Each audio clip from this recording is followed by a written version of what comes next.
Hey everybody, welcome to Wings on Katella, episode 18, I believe. We did not put a number to that one. Episode 18, presented by the Sporting Tribune. The usual panel today, I am going to go left to right on my screen. I know it's not going to be the same on your screen or anyone else's screen, but it's left to right on my screen. That's what matters. Zachcav. You guys can follow him on socials at Zachcav, Z-A-C-H-C-A-V. He covers the Anaheim Ducks for the Sporting Tribune. Zach, how is your Friday morning going? The skies are clear. It's beautiful outside. And, we're 2 days away from being in September, which means hockey, I can smell the hockey. It's on the horizon. And trust me, you can smell hockey from quite a ways away. Well, yeah. Thomas Murray, you guys can find him on socials at Thomas_L_Murray. He covers the Angels and Ducks for the Sporting Tribune. Thomas, when are we going to burn that hat, dude? It's raining champs right now. Maybe we'll talk in February. But it's good, man. It's not 100 degrees in the San Gabriel Valley today, so I can't complain. Attaboy. And speaking of 100 degrees, and the man that does not need an introduction beyond anything other than that beautiful flow, the best-looking member of our staff, Mr. Jack Janes. You guys can follow him on socials at JackJanes_ at the end of that. Jack, how is lovely Arizona, my man? It's good. It's a brisk 91 this morning. Only going to get to 99 today, so pretty chilly day. Might grab a sweatshirt when I go out later. We'll see, but hey, yeah. any sub 100 day in August is one that you take. I'm cherishing it with all my heart. Yeah. I'm glad you've adjusted back to the weather there. I love it. I think it's going to be 99 for me for kickoff later, but we'll see how that goes. If you guys are unfamiliar with us, we are Wings on Katella. We talk about Orange County professional sports, the Anaheim Ducks, the Los Angeles Angels. We are going to talk about both of those things today. Among other things, we're going to start with some Ducks chatter. Now, Zach, we've talked about Taylor Swift to Agnasium, whatever that word is. She would probably write it in a song. Taylor Swift not only got a ring before the San Jose Sharks, and sadly the Vancouver Canucks as well, but she also extended her relationship prior to the Anaheim Ducks extending their relationship with Mason McTavish. Did not have that on the bingo card necessarily, but what is the update when it comes to Mason McTavish and the Anaheim Ducks? He still remains unsigned, Taylor. So, thanks. What's the Family Guy spoof? Were they the weatherman? Thanks, Ollie. Yeah. Thanks, Ollie. Yeah. So the most we've gotten on it, we finally got a little bit of smoke, but it's still just unsubstantiated smoke. So Elliot Friedman, the lead hockey insider, gave a lot of returned this week with his 32 Thoughts podcast and gave a lot of I thinks about this. I think that there's this. I think that this. I think that this. Nothing that the Ducks are or McTavish is. But the long and short of that update is that he still believes that he wouldn't be surprised if Mason McTavish was still a Duck at the end of this. Or he would be surprised if he wasn't a Duck at the end of this. It's just a fact of the Ducks like McTavish. They know how good of a player he is. The main thing that he thinks is the issue is that there's a difference on how much the salary should be at different term lengths, whether it's 5 years or 7 years, and what that actual money should be. And kind of chalking all this up to there's a lot of hard-nosed negotiators on both sides of this, whether it's Pat Verbeek, whether it's Jeff Solomon, Ducks VP, whether it's McTavish's agent, Pat Morris. They're all guys that can dig their heels in pretty good and try to get what they want.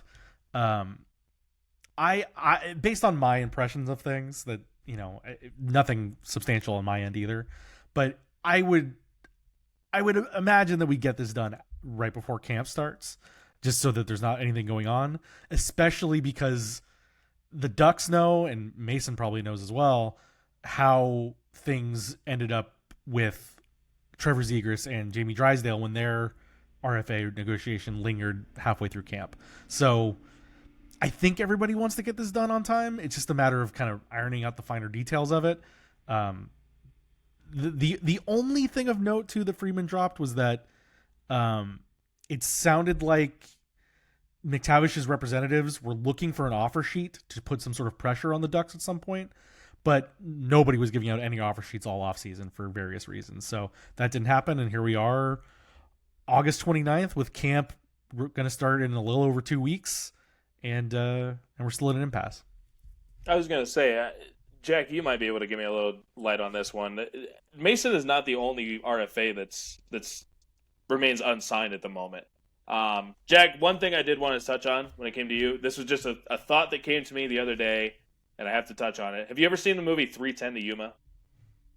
Most unrealistic movie ever. It's probably one of the greatest Westerns ever, but it's so unrealistic. No one in their right mind, even going to prison, would ever want to go to Yuma, Arizona. Now that I got that out of the way. Yuma, Arizona, I love Arizona. Yuma, Arizona is not part of the love. I mean, it seems like a lot of these teams haven't signed their RFAs yet. I don't know if you could shed any more light on it than what Zach already said. Yeah, I'm trying to pull a Puckpedia to see if there's any other RFAs that still haven't signed yet. There's two that stand out. I think there was at least three. Connor Zary with the Flames and Luke Hughes with the Devils. Yeah. Oh, that's right. It's funny Hughes. because like nobody wants Luke Hughes. Luke Hughes hasn't been in the trade storms all offseason, but Mason McTavish has been. You know, nobody wants a Hughes brother on their team apparently. Fight me. Well, I think that's also based off of immediate history of contract negotiations didn't go well with Trevor Zegras, and then he's gone. Contract negotiations didn't go with Jamie Drysdale, and he's gone. So, the difference between those players, especially Zegras, was we've talked ad nauseum after the Zegras trade that Zegras just wasn't a Pat Verbeek guy. He never was, and he never will be, given the prototype or the player type that he is. Mason McTavish fits that bill more. The problem that Pat Verbeek has created for himself is he traded Zegras and basically told everyone, this is my second line center. And you basically just gave McTavish's camp the ammunition to say, well, if I'm your second line center, then I should be paid like a second line center. And obviously Pat Verbeek has made it very clear he doesn't want to pay guys big paydays until he thinks they've really deserved it. So it's a tough situation that Verbeek has put himself in. And like you said, Zach, I wouldn't be surprised if this gets done like maybe the day before camp, because both sides know how much it could impact their season and moving forward if they start missing time over camp, especially with a new coaching staff, like a completely new coaching staff. It's going to be important to get McTavish signed before training camp. And you hit on something is you brought the Pat Verbeek factor in, right? This has been an issue with young players before, Drysdale, Zegras, etc. Thomas, do you think this is a Pat Verbeek issue? Like we mentioned, there's other players out there that are going under the same circumstances. It's just in this particular case, there's a little bit of a track record in the past. Thomas, do you think this might be a Pat Verbeek issue? Kind of like we just touched on, right? There's track record in the past of everything that's gone on. Other guys have ran into these issues before. I don't want to say 100% it is a Pat Verbeek issue, and that's only just because we don't know what the actual issue is. But I will say it's leaning in that direction, if that makes sense. Absolutely. I think something that we have to worry about I don't know about worry about, but it's certainly a question I'm going to ask Verbeek, and I'm sure I won't be the only one thinking this when we get to camp, is with the amount of young guys that are in the Ducks system that are coming up, like, do you want to be doing the same thing again in 3 years with Roger McQueen? Do you want to be doing the same thing again in a couple years with, or even next offseason when you have to deal it with Leo and Cutter and Jackson Lacombe? It's like you're going to start too. Yeah, exactly. You're going to start running into these grinding gears of like, do guys want to stay with this organization because you're going to make it difficult to just sign their first big money contract because you think that they need to do more for you? Like, I just want to know what the sort of long-term thought process there, if there is one at all, because, you know, they also got Lucas Dostal done right before a deadline this year. Like, I now that we're here with McTavish, if Dostal didn't have to do the arbitration hearings, I don't know that Dostal would be signed at this point. It seemed like all that went a little bit smoother than this is going, but he's certainly creating a pattern of playing hardball until the very last minute, willing to drag his feet, as Friedman put it. And when you're going to have this whole class of the core of your team that you have to sign next offseason, I don't know that this is the place you want to be when you're going to have to do the same thing with Leo Carlsson, your number one center for the future. Cutter Gauthier, your number one winger for the future. Jackson Lacombe, your probable now number one defenseman for the future. All next offseason. That's a bad precedent to start setting for yourself. I was thinking about this. We've mentioned it. Anaheim is a very nice place to play. It's a good fan base. It's a good location. You got to go live in Newport area. Balboa Island is a great place. Relative anonymity, Yeah. People don't stop you but on the street. At the same time, does the way that these relationships right now with what the Ducks have been going through with their young players, Mitch Marner was never going to be a Duck. We know that now, hindsight being 2020. But when it comes to free agents, right? Could this have an impact on? Zach, you mentioned it. You're not going to just find 100-point players on the open market. Like, you're just not going to find them via amateur acquisitions, not regularly at least, right? Would it have an impact on that?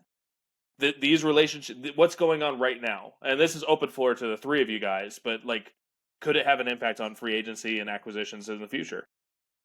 Absolutely. Like the player, as Verbeek even said himself at the beginning of the offseason, the players talk now more than ever.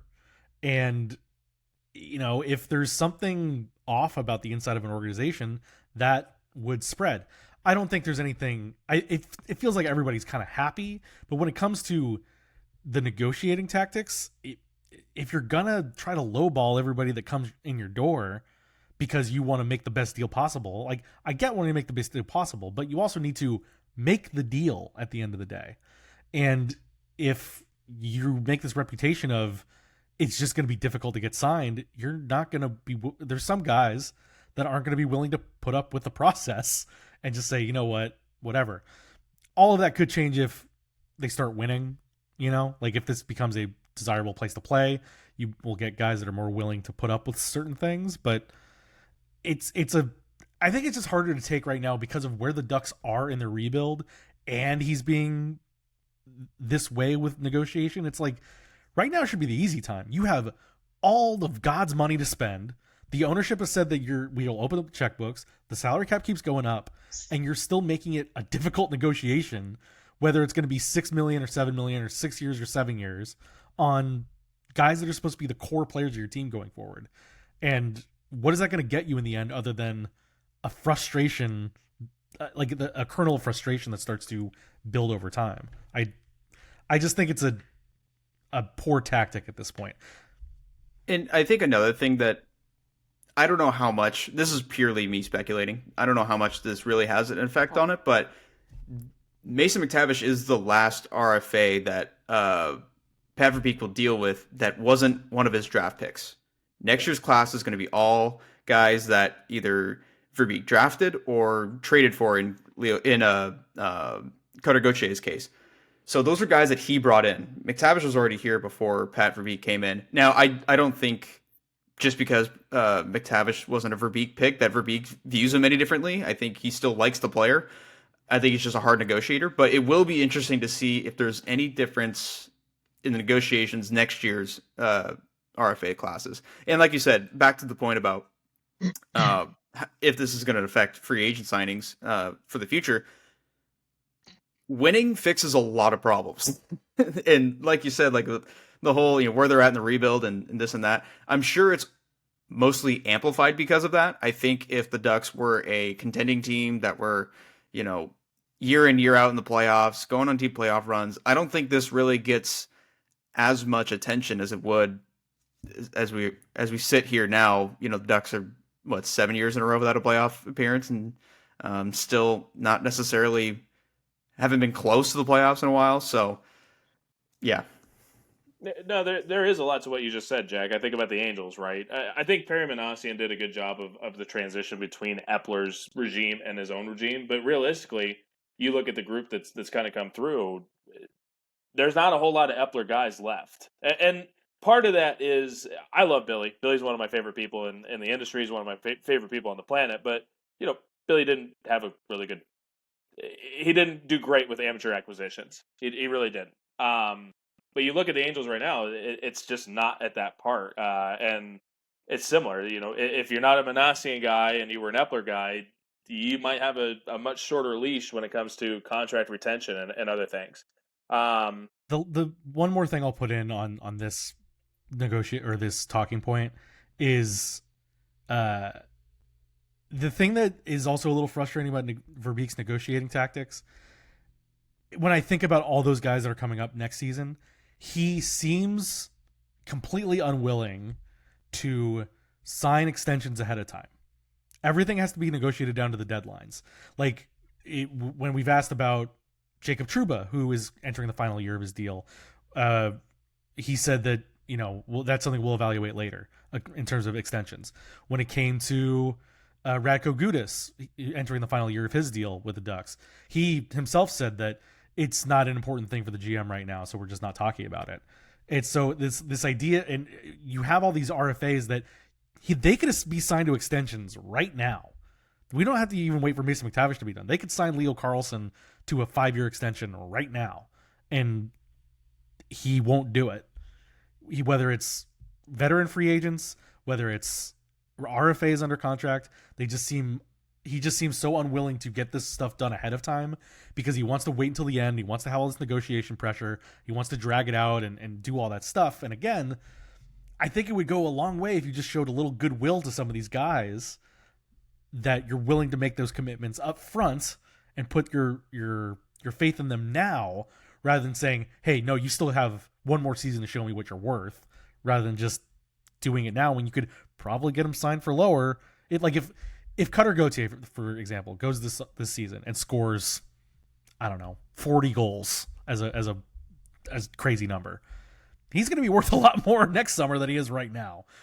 So, and of course there has to be willingness from both sides, but I think it would go a long way if he got somebody like Leo signed ahead of time rather than dealing with this same problem next summer. We're putting a benchmark on a number, right? And it's a number that hasn't existed to this point. But like Leo Carlsson putting it together 100-point season in the next 2 years, I don't think it's crazy. I'm not saying it's going to happen, but I don't think it's crazy.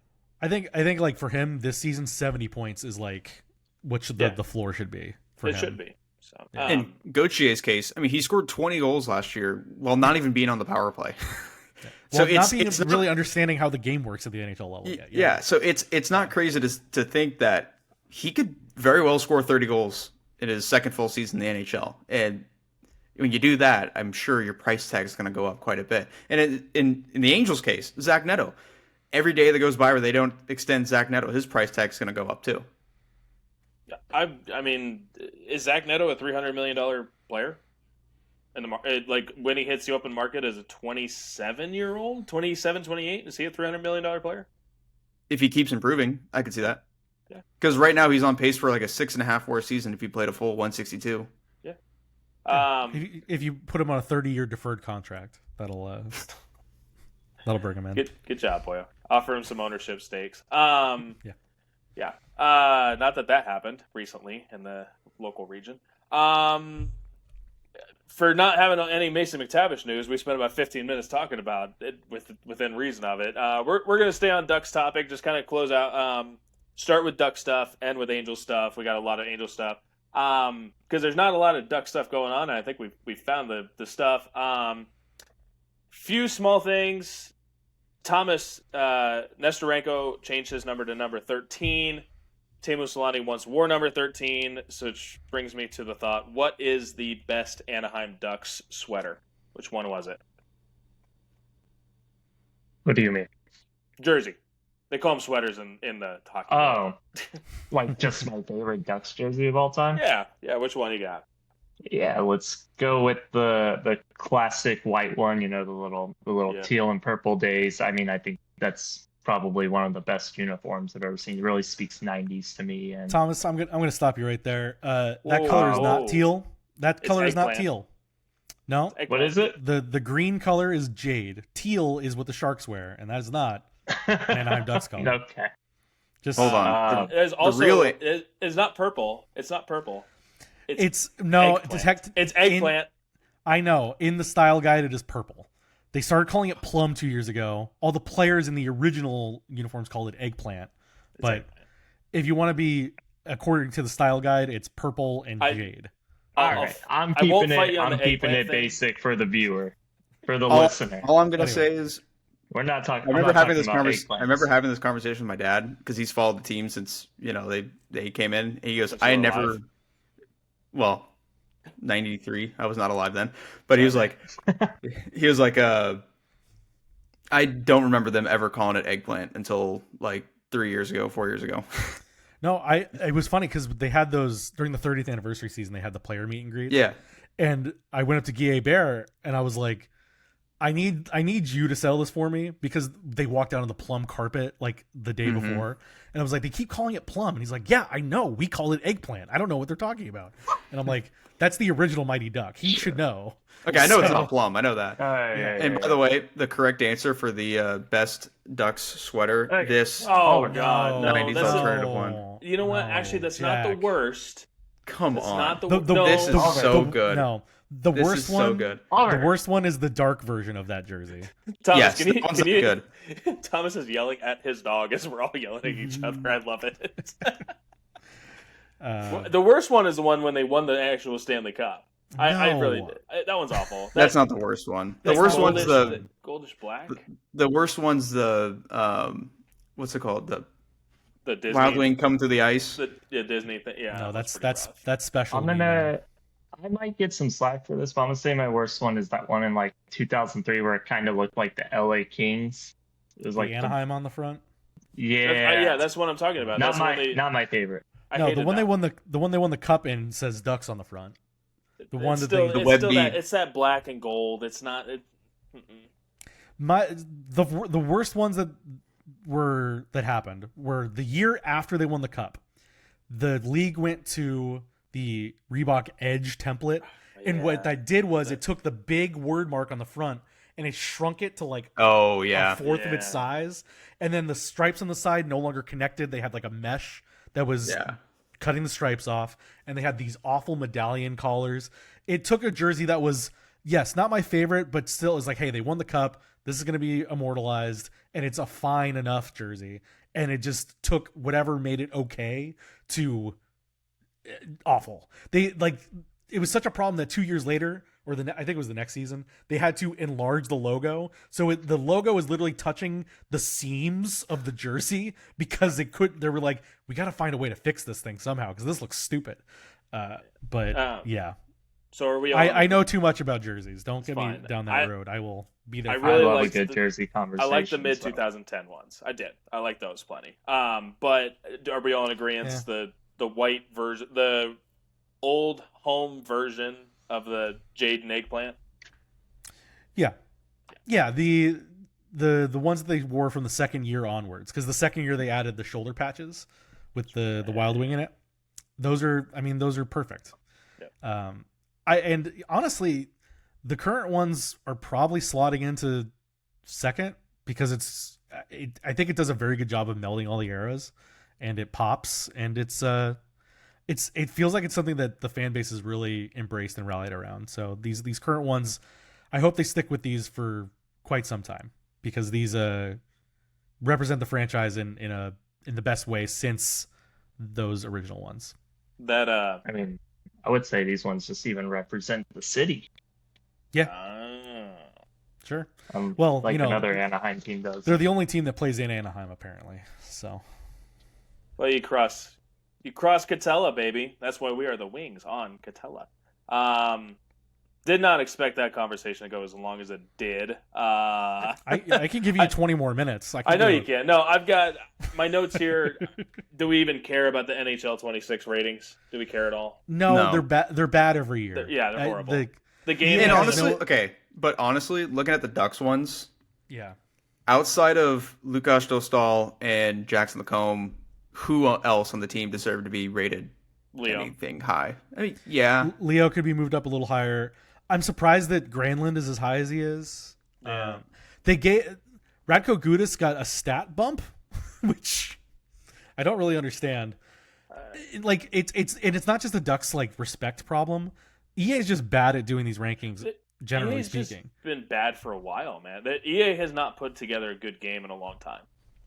I mean, they peaked with NHL 14, which is kind of sad to say. That's true. It's that's the one with Stamkos, Yeah. right? On Stamkos on the cover. Brodeur. That's right. Yeah, That's right. Yeah. Yeah. No. Yeah. It's just. Yeah. That's when Via Pro was at its best. That's when AHL was at its best. Mm-hmm. It was before the Ultimate Team ruined how they look at this game. It's just a GM connected mode was still in it. Like there was so much more to do that didn't involve microtransactions and fantasy hockey. And I felt like the game plays roughly the same now as it did back then. Totally Like, stagnant. It's the the gameplay same. is sort of the same. Yeah.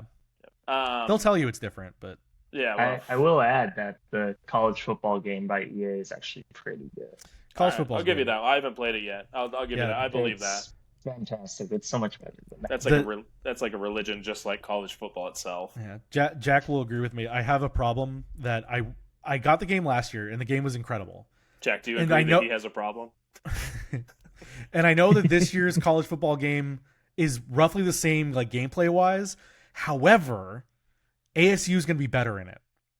So do I spend $70 again just so I can get an updated ASU roster, so I can go win the national title 4 years in a row? I I think feel you like can you- just download that roster off EA. You Somebody can't update. updated it. Yeah, but I don't know. That feels like the wrong I way to mean, do it. I'm playing it. I'll say that. I'm playing the new college football, and I will say it does feel better than last year's. Okay. Defense is a little bit easier. I mean, there's no guarantees. You don't know the next time ASU is going to be rated this high, so I feel like you got to strike while the iron's hot. Dude, I know. I know. They put out a thing yesterday like, oh, we sold out our first home game for the first time since '98. I'm like, what the hell, really? against NAU. Yeah.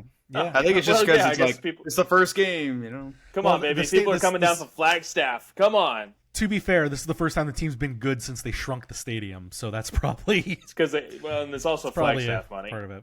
Big Flagstaff Yeah. money. Anyway, Ducks way off get topic. Ducks get one more national game than they did last year, one more than the year before. Quick thought, anything? I mean, you happy With that how- they're on the national broadcast? I watch locally, so it doesn't matter. I was gonna say, with how accessible streaming services are, I don't think it really matters that much anymore if Yeah, you're on the national or local. In all honesty, the Especially for less the I have Ducks. to hear of Hayward or Hayward's not the worst. Who's the Kings guy?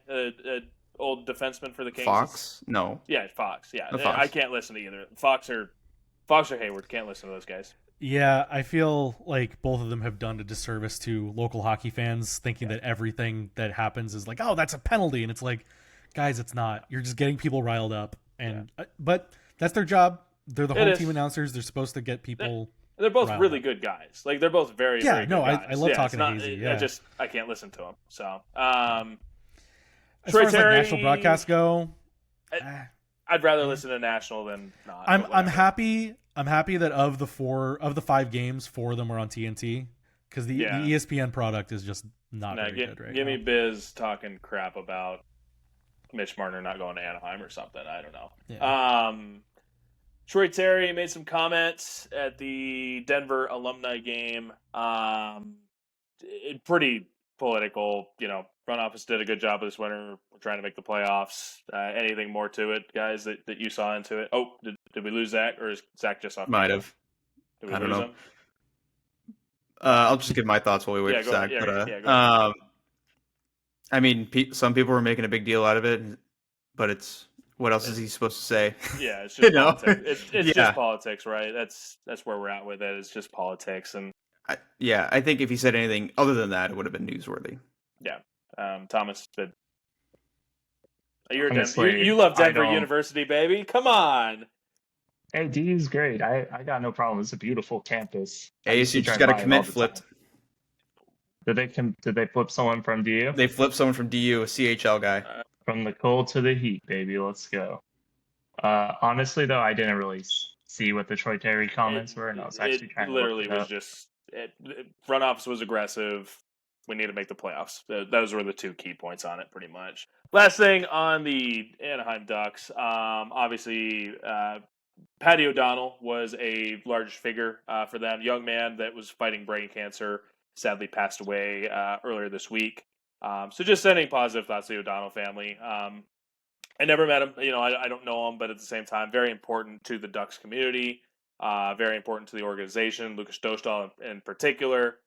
So just thinking of the O'Donnell family right now. Do you guys anything with Patty? Yeah, it always sucks it sucks either way to see someone lose their life, especially a young man. But this was someone that touched a lot of individuals in the local community when it came to the Anaheim Ducks. So just more to you, family. We're going to move on to some Angels chatter here, unless we get a text from Zach in the next minute and a half or so. But it seems like the only people that wanted to get out of Dallas more than Micah Parsons was the Anaheim Angels, or the Los Angeles Angels. That was a rough series in Dallas, Arlington, or whatever we call it. Right, So either way, that. Ron Washington made his appearance, gave us an update. Thomas, why don't you take us through that? Yeah. Okay. You guys can hear me. No, yeah. Ron Washington came and met with the media in Texas this week. Let everybody know that he had a successful, I believe, a quadruple heart surgery, and it was due to eating habits and smoking habits.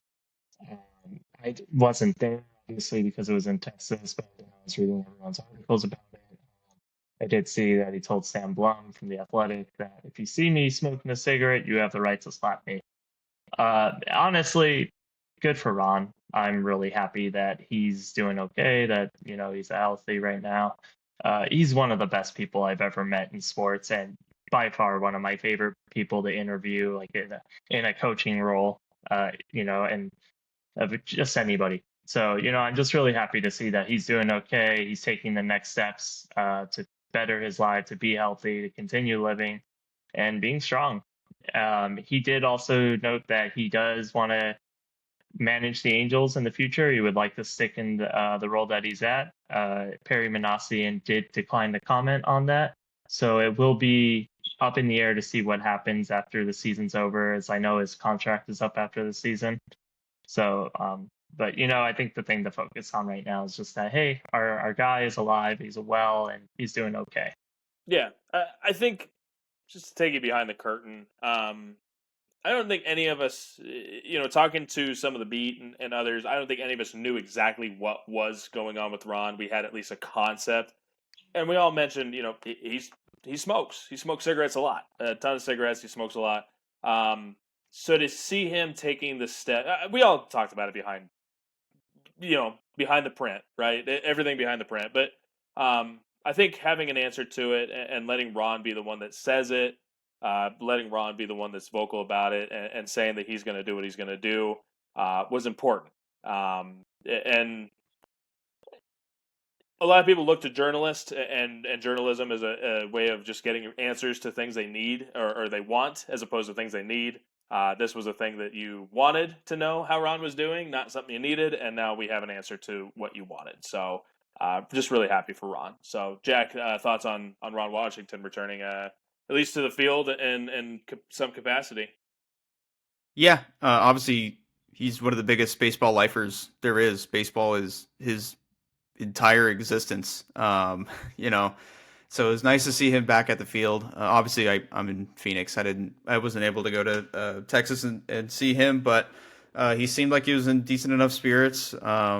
Good to see him back out there, just because of how much he loves baseball. And I know it was probably killing him sitting at home watching the game on the TV instead of being at the ballpark. And just reading the comments from the players, everyone misses him. Zach Neto was saying how he's become like a father figure to him and stuff like that. So I'm sure the players also really enjoyed having Wash back for a few days. Yeah. Agree. Yeah, I've known Ron since he was with Texas. Worked back a decade ago or even more.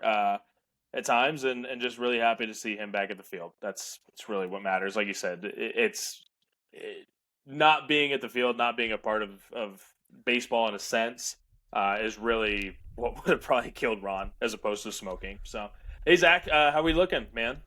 Do I sound like I'm here? You sound so you good. sure do. He's back. Great. So I learned I shouldn't fiddle with the USB cord to my microphone while it's recording. Yeah, That's fine. We're talking Probably shouldn't. about Don't touch the input. we're talking about Ron Washington, but I believe you didn't meet Ron when you went. I think that was the day that. No, that he, I was there the day that he was announced as being out. Yeah. When he was caught on just- TV eating a chicken wing. Yeah, no, just very happy. We're all just talking about how we're just really happy that Ron is back. Oh, at least, to completely. some degree, had the quadruple bypass and doing well. So Completely, and just to hear, like, seeing the clips from the press conference, hearing him to be in good spirits, and you know that if the doctors would allow him, he would be in there right now. Just that's the energy he gives off. Happy to see it. And do you think he gets another chance with the Angels next year, or another chance anywhere else after this, or is this like a sign from the universe to tell him, hey, you should probably just stop? coaching or managerial? I don't Both. think he manages a game again. Yeah. Maybe he gets a bench coach role and he has a one-off, but I don't think he manages a game again. I don't deny he'll probably be a coach or some kind of advisor. He might even be an advisor for the Angels for all I know. But I think his managing days are done. And I think we've talked about it a little bit. Sure. Okay, so I go ahead. could just chime in. I think just looking at what's happened to him and knowing how stressful managing baseball is, as much as I love Ron, I would love to see him live a longer life. And I think the stress of baseball as a manager might be too much for him to keep on doing. And, I think I'd love to just see him as a special advisor role, just coaching in some way, working with young kids in the areas, whether if he's helping out in the Inland Empire, going back and forth between MLB to there, with the Angels or some sort of job like that. I think that would just be the best thing personally. Yeah. I mean, even if he went back to Atlanta, because he's from where's he from? He's from Louisiana. He's from the South. Yeah, he's from So, NOLA. Yeah, I mean, heck, who knows? Maybe Bobby Manfred will actually get Nashville a ball club and he can go manage them for a year. I don't know. All right, so We don't want to talk about chances- realignment, do we? yeah, we're gonna talk betting so that we can all get kicked out of baseball for life. Quick bet. Odds that Sam Blum actually would slap Ron Washington if he had a cigarette. No. I love I don't Sam, think man. he I would. love Sam. think- That's almost like something I'd want to see. It's almost like it's something I'd actually Well, want. he gave him the green green light, light. right? Yeah. Green light, man.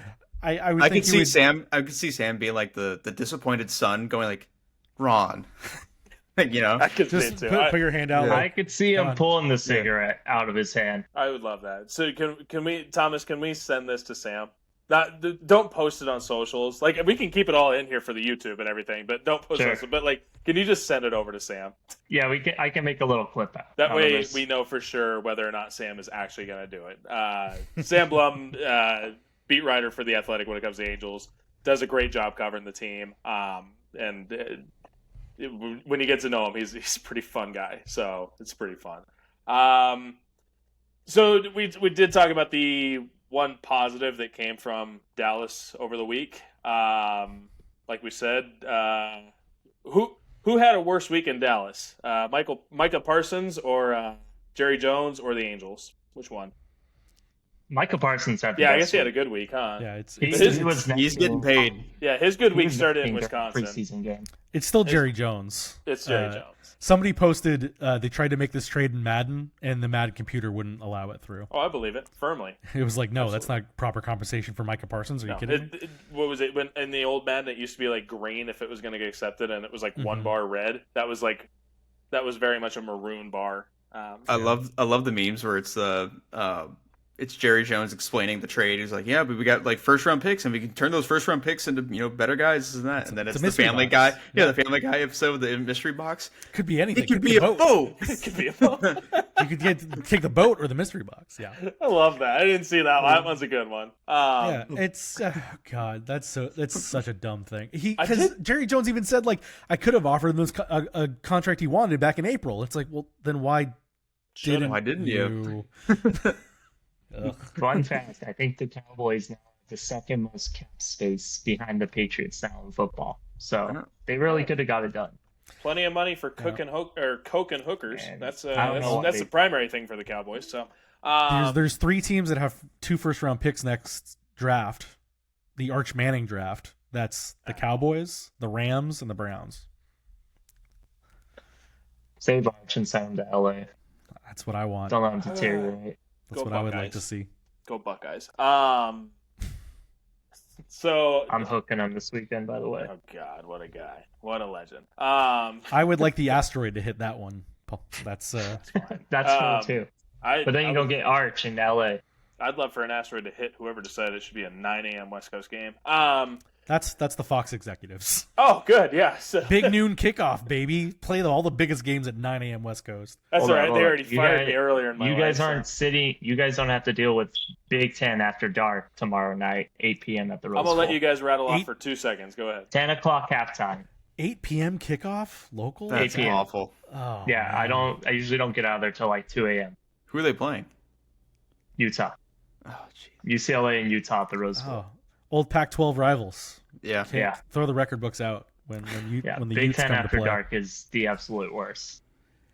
Yeah, at least. Yeah, I used to work security for like a fundraiser for baseball in college, and working those late night USC and UCLA football games are just awful. Oh, that sounds brutal. Yeah, because you have to wait till everyone leaves. So it's like, Yeah. Yeah, that's Um, it's the real villain in college football is the TV networks. They are what's spoiling Yeah, the whole thing 100%. here. Whether it's super conferences or 9 a.m. kickoffs and 8 p.m. kickoffs, like it's terrible. Play all the games at noon. That's all. reeling it all back in because Yes. I was the first one that didn't go off the rails this week. I'm very happy about that. I'm usually one that's it took us 43 minutes, man. I'm Look, good with that. if the Cal State Fullerton football program wants to be revived and we can talk about them as an Orange County team, I'm happy to 100%. do it. Okay, so we're adding that to the list. We're gonna cover Cal State Fullerton baseball next spring. So, speaking of baseball, after Wednesday's loss, which Jack, what did you call it? I said it was the Cowboys versus Chargers game. Yeah, Cowboys held the Chargers to just a field goal. 20-3 loss against the Rangers. The Angels are mathematically tied for the worst record in the AL West, though they are 4th in the standings because of alphabetical order.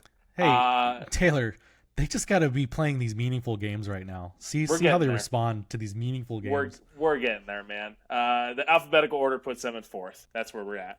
They are 9 games under 500, 9.5 games back of a wild card spot. Since the Dodgers sweep, they went 1-2 against Oakland, or the team they share the last spot with. That A's team up north. 1-2 against Cincinnati. They were swept by the Cubs, and they went 1-2 against the Rangers. That is 3-9 if you're keeping score at home over the last 12 games. They've been outscored by 40 runs, 39-79, an average of 3 runs per game.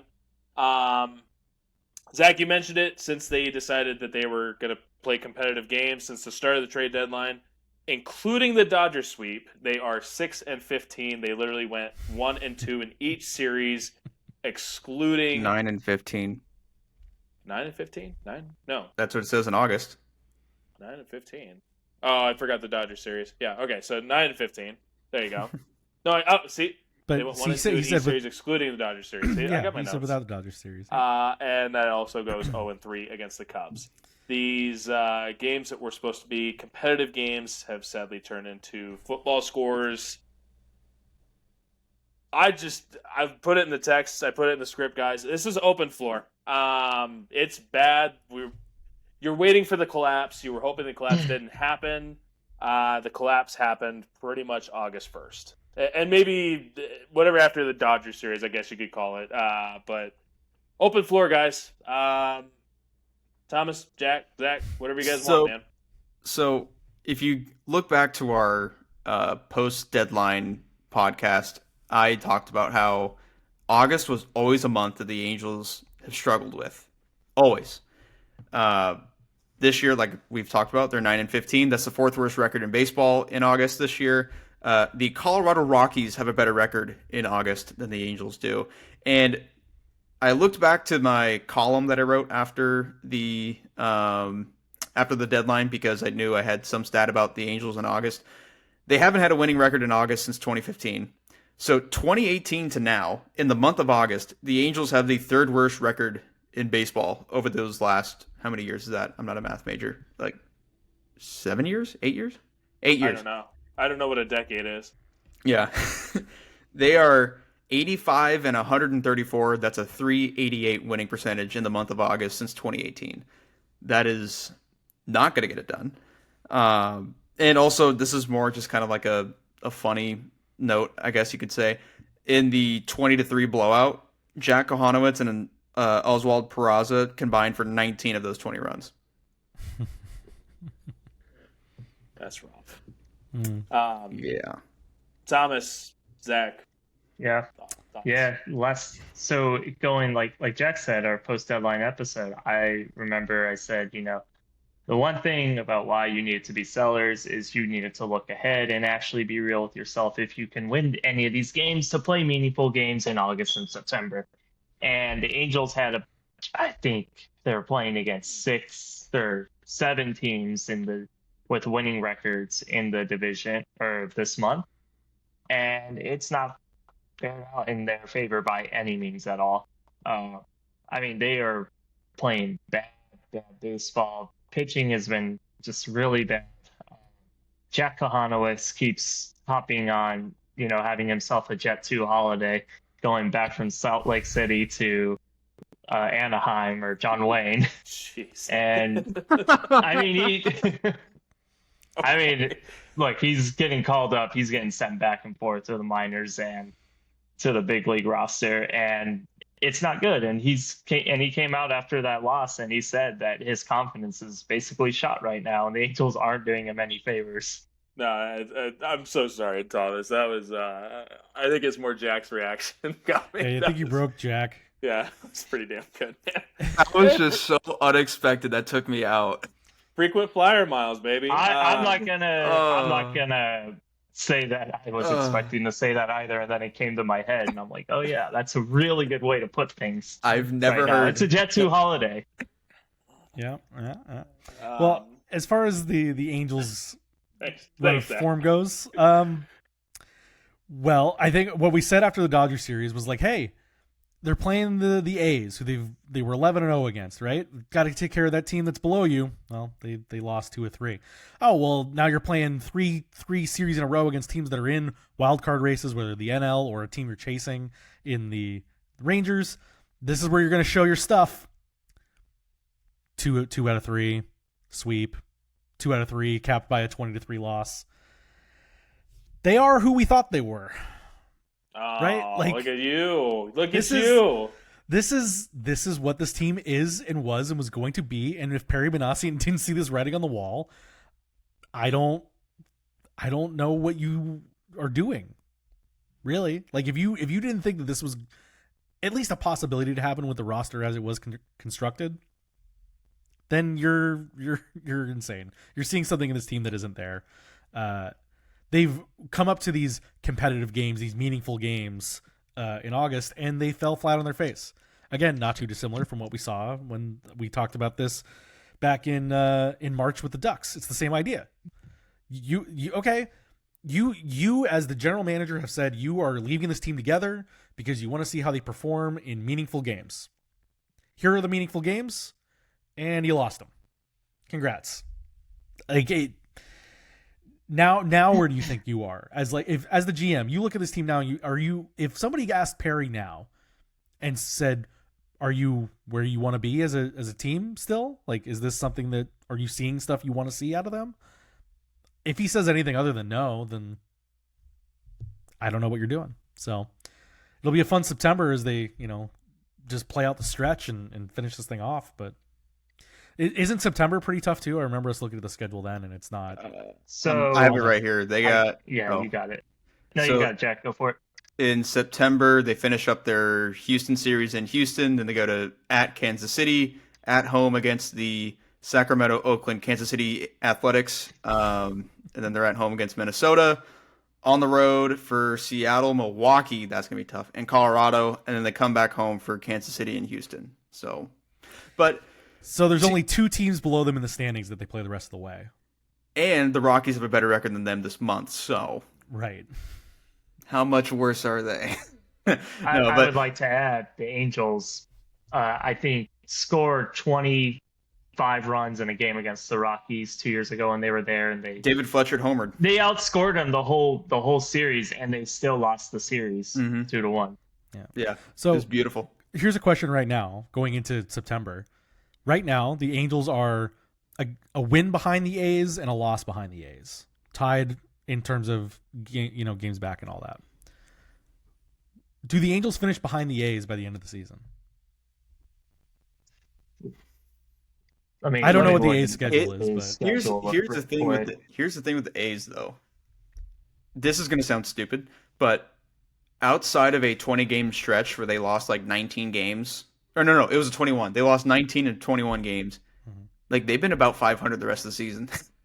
Like sure. they're the most fun last place team you could be. I don't know Yeah. if they'll Well, swing. And they get to look forward to 2 whole series in Vegas next year. Actual games played in Las Vegas for them. That'll be exciting. Yeah. But back to the Angels, Zach, you Might take touched the on A's. something. You touched on something, Zach, where it was like, what are people seeing with this team? And part of that was I saw like, oh, the strength of schedule the rest of the way is not that bad. Codify on Twitter, he posts like pretty interesting baseball stats. Once in a while, he'll do remaining strength of schedule, and it's just the added winning percentage of all of their opponents coming up. This was August 15th. The Angels had a 498 strength of schedule remaining, so just like a game below 500, basically. Thanks to the Well- A's and Rockies, yeah. Well, not even just take the A's out, or not even just the A's. If you take the 3 games they play against the Rockies, just that series alone out, their 498 goes to a 527 strength of schedule, and that would be the hardest schedule in baseball remaining. But also, all the other teams that are playing against Colorado, that's going to boost their scores up too. But you get the point. You take out Yeah. one series against the Rockies, and they have a 527 strength of schedule remaining. I apologize, guys. We have little new nephew that we're watching, baby nephew. So we're kind of I was in and out. I'm sorry. As my coach always said, don't be new. Yeah. Well, the big thing. What was the big comment that we made at the start of the year through the year is 500, right? What should be the goal of the Angels this year? Was just to have a winning season. And I'll include 500. I'll include breaking even as a winning season. They would have to play 666 base. They'd have to win 2 or 3 the rest of the year. They'd have to go 19 and 10 the rest of the year to go 9 games 500 under on right the season. now. Yeah. I said 75 games. They'd have to go 14 and 15 for that mark. I'm okay with that. I think they can do that. You said 75 too, right? Yes, and they are on pace for 75 wins exactly. Yeah. A 466 winning percentage is what they have now, is a 75 win pace in baseball. Which is an improvement. You have to note that it is an improvement, and you That's can't. a 12-game improvement. We've Yeah. talked about it. This team is better than teams prior. Still, just not good enough you have to go in. It's all about how you get to that record, though. Like, and that's fine. It's because you have your core. We said the same thing about the Ducks in a certain way. It's not the same exact thing. Where it's like, oh, you look at the record. Oh, it's an improvement. Okay, but how did they play? Like, did they actually play the way you want? When they came to these big moments in time where it's like, hey, you can prove yourself, did they not fall flat on their face? And so now you get to the Angels where you say, hey, they swept the Dodgers. They're playing okay. They're doing all right. And then what do they do after that? Yes, you take the whole thing as a whole, but if you break it down, it still feels like so much more of the same to me in the long run. Ultimately. When was it that I called you and we were talking about could the Ducks make the playoffs? Like when like we were it wasn't like Yeah. the Ducks are gonna make the playoffs. It's like, hey, this is interesting. They have a chance at making the playoffs. And then St. Louis went and won like their last 30 games, whatever. You know, that's Right, yeah. right. It's but like, how much of the season left did I call you when we were talking about the Anaheim Ducks maybe making the playoffs? I think must have been like the beginning of March. Okay, so with a month and It a was half to it was month and a right half, 2 months? after it was right after the Four Nations break. So the end of February, beginning of March. 2 months left in Yeah. the season. Month and a half. Yeah. And after the Dodgers series, Mhm. Angels are 4.5 games back, 4 games back of a wild card spot. Mhm. They're coming off this huge momentum. We're talking about them as, no, we don't expect them to make the playoffs. I want to be very blunt about that. None of us on this podcast ever said the Angels were going to make the playoffs. We did not think that. That was not our thought process. But it was hey, a thing of it's if they won interesting. 4 in a row, then you're like, oh, It's a point of interest. Is hey, Yeah. they're within proximity of doing what they were hoping to do, is play competitive games. They have not played competitively. They're playing competitive games. It's just they're not being competitive in those competitive games. They're very competitive games for Texas, very competitive for Kansas City this upcoming week or weekend. Mhm. But Mhm. and I get it, man. Like, you need Zach Neto. Like, I think we were talking about it. Zach Neto at Campbell. I don't think they ever made the College World Series. Nolan Schaumel never played a competitive game outside of conference play, right? You want those guys. Chase Stillseth at Arizona. I'm sure you guys absolutely love that, right? Arizona, go Wildcats. Woohoo! Congrats to Matt Burge. Love Matt Burge. Yes, it's important to get these guys games. You know what else would have been really important? Like, really important? Going and getting future assets for Kenley Jansen. Getting anything you possibly could have for Yohan Moncada and Luis Rengifo. Because you're going to play Bryce Teodosio right now. You're going to go play, are you guys going to be stunned if Caden Dana comes up and Ryan Johnson comes up and I'm not going to say Nelson Rada, but Christian Moore needs to be playing a lot more than he is. He officially hit his 45-day marker and has 20 games to boot. But, you're already making the decisions of moving on to 2026, and it's August 30th. Now, that's better than in past years when it's been August 1st, but, you wanted to get to, what did we say, September 15th? You wanted the Angels to be, it's September 15th, that's the day that where it's okay, we're not throwing the white flag, but this is the white flag. We're not even at August 30th yet. It's the 29th. If they're 5 games out middle of September, I think that's a win. 5 games out at the start of September would have been amazing. Right. Amazing. That's what, Jack, that's what you mentioned in our pre-show, our pre-trade deadline show. So, I don't know. Just like we said, you're waiting for the collapse. You didn't think it would be at the point it was. So, any closing thoughts on the Angels' last 12 to 20 games? What is it? 20? Where are we at? 9 and 15, so 24 games. Any thoughts? It's just amazing how all year long the Angels have beat some really good teams. Like, they took 2 or 3 from Philadelphia in Philadelphia. They swept the season series against the Dodgers. And then they lose 2 to 3 to the White Sox. And then they get swept by, whoever. They lose 2 or 3 to the A's. It's just, Cubs, I know, yeah, the Cubs, that's understandable. But Cubs might win the World Series, but it's just hilarious how they keep doing stuff like this this year throughout in a consistent basis too. I mean, I'm sure a lot of that is probably the youth factor. They have a lot of young guys. They could show their potential, but they can't find that consistency to do that night in, night out. But it's just crazy to me.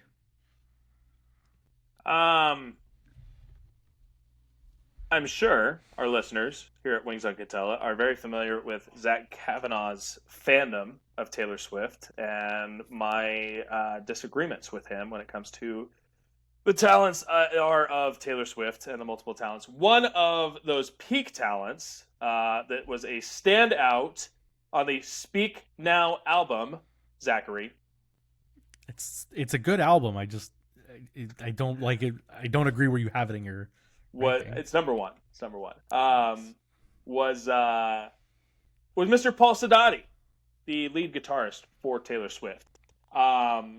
Thomas, you caught up with Paul at Angel Stadium. You had a really fun article about his connection to the Angels. Mark Langston, Chuck Finley, a few guys in particular. Take us through that article. It was pretty fun. And just to note, Paul Sidotti, lead guitarist for Taylor Swift. Taylor Swift, probably the most famous person on the planet right now. Thomas, take the floor. Yeah, so it all began in 1999, a little group called Tribe Jam, when Mark Langston was pitching for Cleveland at the time. Uh, Met up with Chuck Finley. I believe it was like middle or end of this year. Caught up with his former teammate, Chuck Finley. Told him, hey man, you got to check out this band playing at a bar nearby the stadium. And went by and he met Paul Sidotti before he was, with megastar Taylor Swift. Just one of those, you never know who you're going to meet, right? You never know who you're going to see perform.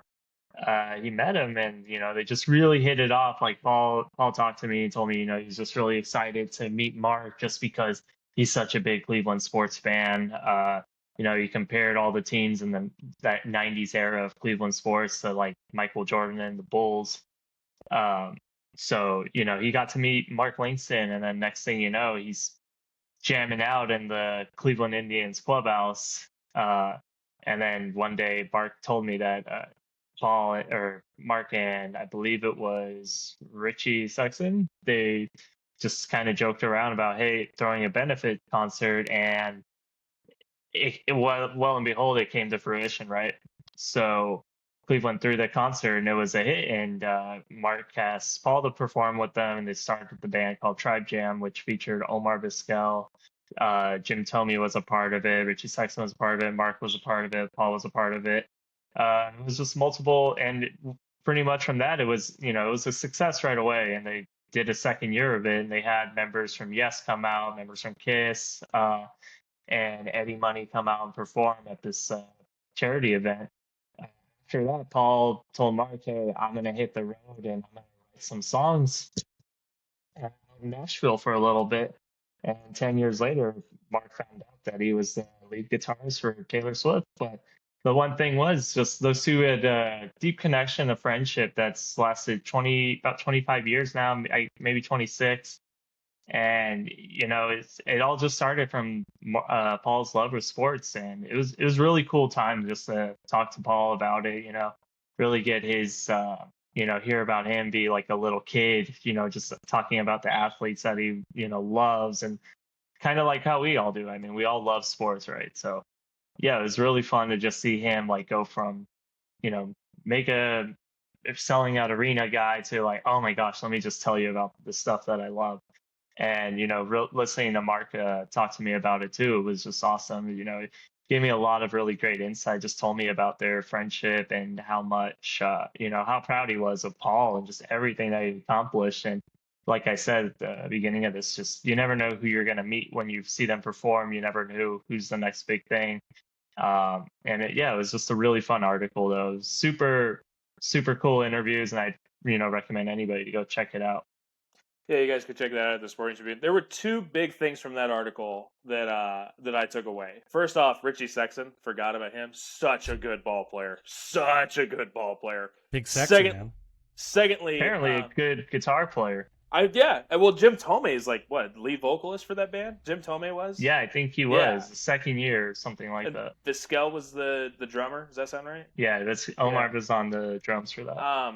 Also, Paul Sidotti did some touring with Kiss at points. I don't know if I don't know if you guys talked about that, but I found out he was a huge Kiss fan and he did a little touring with Kiss. But no, the first thing, Mark Langston went to a bar. I love Mark. I love Mark so much, but Mark looks like someone that should be in a boy band from not NSYNC, not late 90s, but early 90s. I love Mark. But I just could never picture Mark walking into a bar, ever. So, it was a really fun article, Thomas. I enjoyed reading it. It was really fun. Obviously, high-profile musician. Very high-profile. But, yeah, it was a fun article. So thank you for doing that, Thomas. Appreciate that, man. So yeah, loved it. It's a great time. Closing thoughts. Oh, we did want to touch on one thing. The Tyler Skaggs trial. Not a fun thing to kind of end on, but basically jury selection expected to begin on October 6th. Hopes of completing the trial by Thanksgiving. Family is asking for $210 million in the wrongful death trial of Tyler Skaggs. Family arguing that the Angels should have had awareness of Skaggs' drug use prior to the death. Well, the Angels are arguing back that this was exclusively between Skaggs and Eric Kay. If you're unfamiliar with Eric Kay, he was a former PR rep who was sentenced to 22 years as part of the actions that led to the death of Skaggs' overdose. A lot of disputes on this trial, play delays due to evidence, mostly.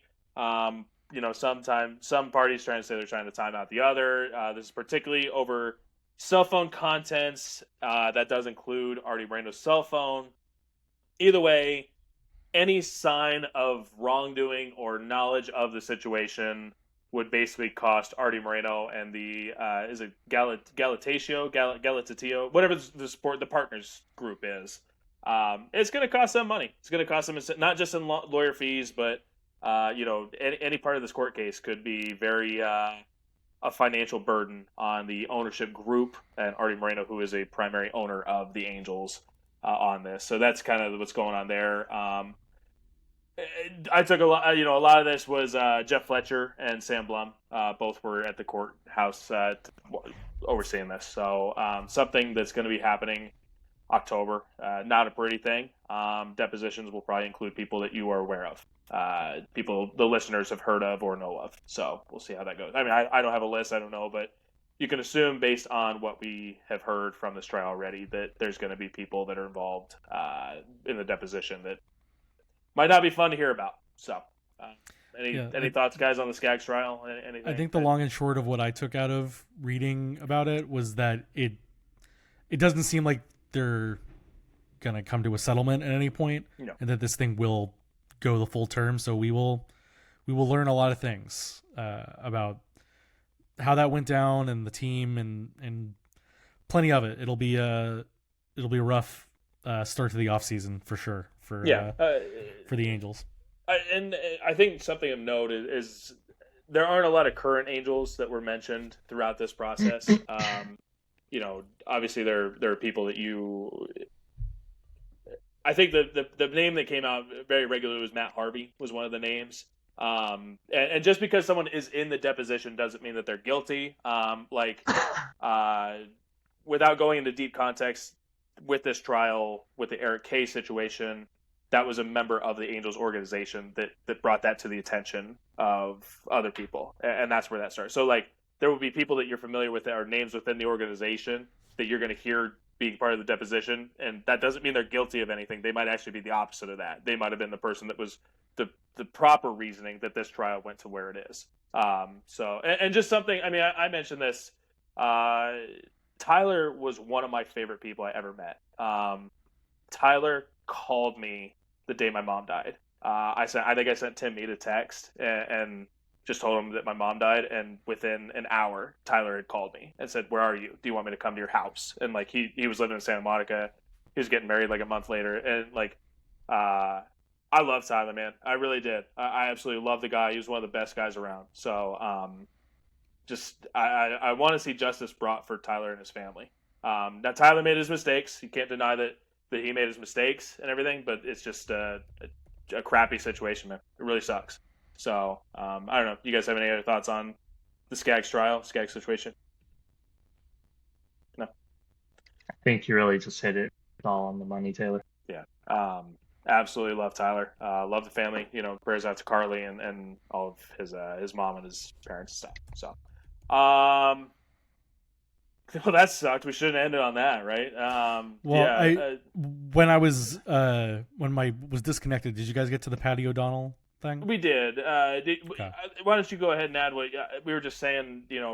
None of us knew Patty, but just someone that really impacted the Ducks community. So Zach, I don't know if you were able to meet him or not. No, I didn't get a chance, but I've become, as much as you can, internet friends with her his sister Annie, who anybody that's in the hockey internet space or in the Duck space specifically, you know Annie OD, and she did an amazing job of supporting her brother and sharing his journey through this whole thing, and you could just tell from what she shared how much of a strong soul he was, and how much he loved the game, how much he brought just a smile to everyone in the room. So didn't get a chance to meet him formally, but in just being able to follow his journey from afar, it was clear that he made an impact on so many people, particularly Lucas Dostal, who shouted him out too, and made connections while they were in San Diego, while he was with the Gulls, and that continued while he was in Anaheim. And it's an awful thing, but it sounded like he fought that battle at the very end, and that's a win in itself for him and everybody else. So obviously thinking about the O'Donnell family and all them, and the hockey community of San Diego and more. So I'm sure he'll be remembered fondly when it comes to Hockey Fights Cancer Nights this year and things like that. So yeah, it's unique how the people that are dealing with the crappiest of situations bring the brightest light to things, and it seemed very much that Patty O'Donnell was that way. So thank you, Zach. Closing thoughts, guys. Let's wrap it up. We said we'd be short, and we went an hour again. So let's closing thoughts. Anything? Ducks, Angels, anything? We are 2 weeks away from on ice Ducks action. That's true. Yeah. 2 Fridays from now, the Golden State rookie face-off will drop the puck at Great Park Ice. Ducks, Kings, and Sharks playing a round robin over the weekend. That weekend, and I will be there. The Sporting Tribune will be there, and we're ready to go. Yeah. And just a little thing. I haven't nailed it all down yet. Get ready for bigger and better Ducks coverage this season from our end of things, guys. I'm putting some work into some stuff that is going to be. It's a lot, but I think it will be a great thing to have in this community, in this space, and we're going to knock this thing out of the park. We're going to put this puck in the net. We're going to keep things simple. Play our game. Get pucks deep. Get pucks deep. Get pucks deep. Win the corner battles. Attaboy. Do you know who will not be at the Golden State rookie face-off? You. No, the Vegas Golden Knights. I was not aware of that when I sent the credential request to about photo. I called I sent an email to Port Indian today, and I was like, hey, am I going to see you in LA next week? She's like, no, I'm going to be in the Rockies. Yeah. It was supposed to be this big West Coast tournament with like 8 teams, and for whatever reason they made it into smaller mini tournaments in different locations. So a little bum on that, but you get to see certain guys on the ice. Probably not Roger McQueen, because NCAA guys typically don't do the rookie tournaments, but you'll get your Beckett Senecas, your Steen Solbergs probably. So look forward to that. Thomas, Jack, closing thoughts? Angels, Ducks, anything? I'll end on a positive note. Please. The Angels, the first team in baseball this year to have multiple 30 home run hitters. Joe Adell, Taylorblakeward. The Mets have since joined that list with Pete Alonso and Juan Soto, but the Angels were the first to do it. It's 10th time in franchise history they've done it. First time since Trout and Ohtani did it in 2022. Something cool. Sweet. Good note. It's a good note. Thomas, thoughts? Anything? Taylor, congrats on your 30 home run season. First time in your career. Appreciate it. First off. Hurry up on the RBIs. I'm just going to note there's only 2 more homestands left for the Angels this year. They are home against the A's from September 5th to September 7th, and then September 8th to the 9th or 10th against the Twins, and then they are home at the end of September on the 23rd against the Royals, and then they close out the season. Last day of the season is the 28th against the Astros. So, Angel fans, if you're listening, that your last chance likely to see the team. Get tickets are like $5. Yeah, make sure to get 3 million people in that ballpark. I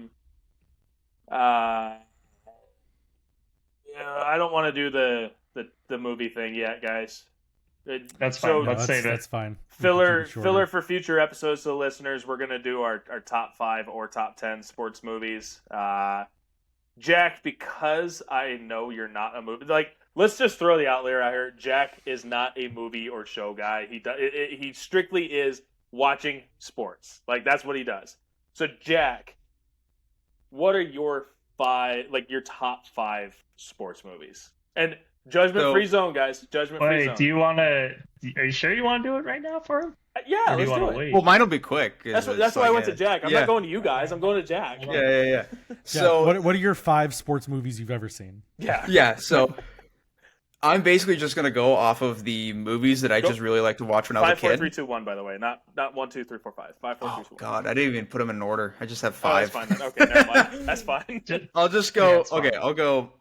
Sandlot, Rookie of the Year, Mighty Ducks.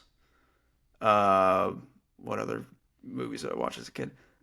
This was not when I was in childhood, but 42. Really love that movie. I need a 5. Angels in the Outfield. Space Jam. Could be. I wasn't a Space Jam guy. Air Bud 2. I feel like there's one I'm like really Airbud, missing. Revenge of the Dog. Revenge of the Dog. No, I feel like Air Bud 3 also- was 7th inning fetch. Oh, The Rookie. There you go. The Rookie. Uh, Rookie's good. Your Rookie was good. I'll go Angels in the Outfield.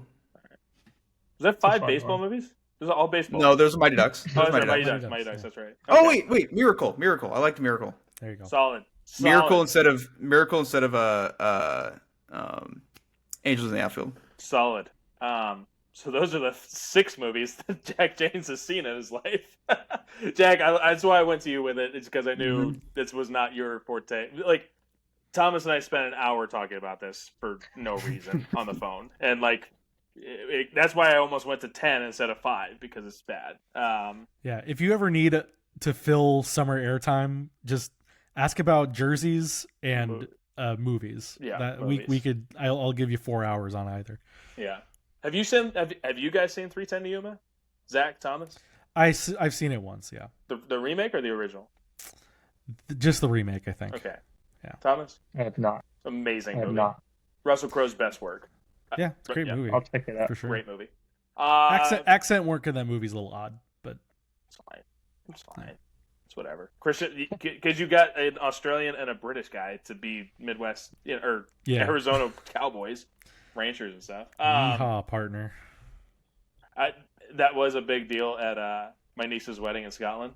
Is everyone wanted to, like, every Scottish person had to like come up to me and be like, "Y'all been from America?" And it's like, okay, so there is a thing. Like, they think we all say y'all. So, They think we all say y'all and drink out of red cups. that's it right there. That's Yeah. it. Weekend plans. Thomas Murray, what do you got going on this weekend, man? Yeah, so tonight I'm going to be out in Alhambra covering high school football for SoCal News Group. Alhambra versus El Monte should be a fun game, physical game. And then I think when you left earlier, Taylor, I think the podcast got the glimpse of what my Saturday is. It's a Big Ten after dark match at the Rose Bowl between Utah and UCLA. And I'm not looking forward to a 10 p.m. halftime and a press conference at midnight. Come on. Pac-12 But after it'll be dark. great. Pac-12 Yeah, after former dark. Pac-12 after dark. You Get could the put it that way. Hawaii home games, the ones that start at midnight out here. Oh man, those Oh. ones. Come on, baby. Pac-12 after dark. I don't get this Big Ten crap. Screw that.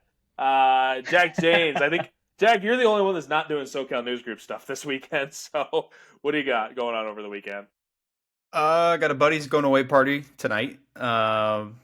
And it's not really much of a party. We're probably just gonna go to his house and hang out. This weekend, ASU football opens up against NAU. I'll be watching that probably. Other than that, probably just doing law homework because I have an online law class this semester, and law's a lot of work. So probably be doing some of that. Watching baseball, of course. I usually spend my weekends watching baseball all day with MLB TV. So. Jack, Yep. did you survive the haboob the other day? Were you? I caught did. up That in was crazy. I saw So, the video. Yeah. I was out of the grocery store and I got the notice saying like dust storm incoming, and I was like, okay, I get these all the time. Like they never show up. So I walk out of the Sprouts and I was like, oh, because I just see it off in the Wall of distance. sand. Yeah, just Yeah. coming my way. So I got home, and then I just out from my back door window. I just looked out the window and watched it come through. It was pretty cool. Yeah, monsoon season is The apocalypse. is a very interesting part of Arizona life. Yeah, I like monsoons. Monsoons are kind of cool, but the haboob is weird. Jack, have you been to Dirks Bentley Whiskey Row? Well, they closed the one on Mill, right? The one in Scottsdale. There's one on Mill. There was. Yeah, I think they did move it to is anymore. Scottsdale. There's one in Gilbert, I know. But have you been there? Yeah.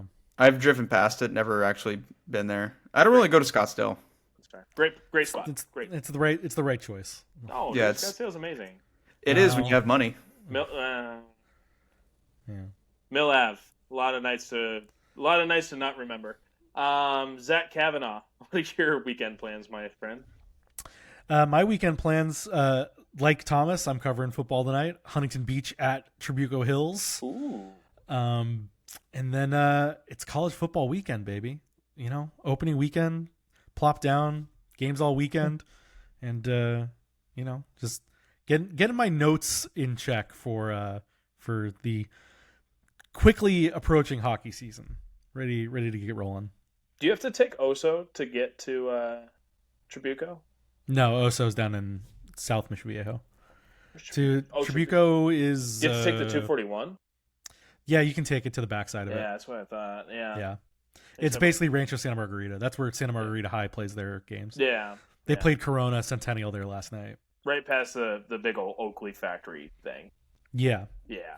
It's by Saddleback Church and all that. I used to dabble in that region. Used to do a lot of bad things over there. Similar to Zach and Thomas, I as well have SoCal News Group duties for football tonight. Citrus Valley against Etowanda, both schools kind of retooling and young schools. And then I got some public address stuff tomorrow, among other things. And then Sunday, going to the rodeo on Sunday. Fun stuff. Nice. Norco Fair, baby. Great. Gonna go watch the discount rodeo. It'll be fun. Yeah. Norco. I love that. Horse capital of the world, as the sign says. It is. Have you ever been to Norco? I've driven through it's definitely cowboy country. Like I know it's in the central of Southern California, but that is legit like Midland, Texas cowboy country. Check it out. When I was a kid, I had a brief stint in Corona living out there, and I couldn't go to the school next to me because it was too full. So I had to go to Norco for elementary school, and I would just see horses right next to the playground, and you would walk by and they'd be just dropping poop. Yeah, dude. It's the only place in the world that the horses have turn signals. So on that note, call wraps, boys. For the Sporting Tribune, for Wings on Katella, I'm Taylorblakeward. You can find Zach Kavanaugh's work at the Sporting Tribune on Twitter at Zachcav. Thomas Murray at Thomas_L_Murray. Jack Janes at JackJanes_. Thomas, if the music is playing over me in this outro, I'm going to be livid. So upset. Call it a day. Go away. Get out of here. Have a good weekend, everybody. See ya. Bye.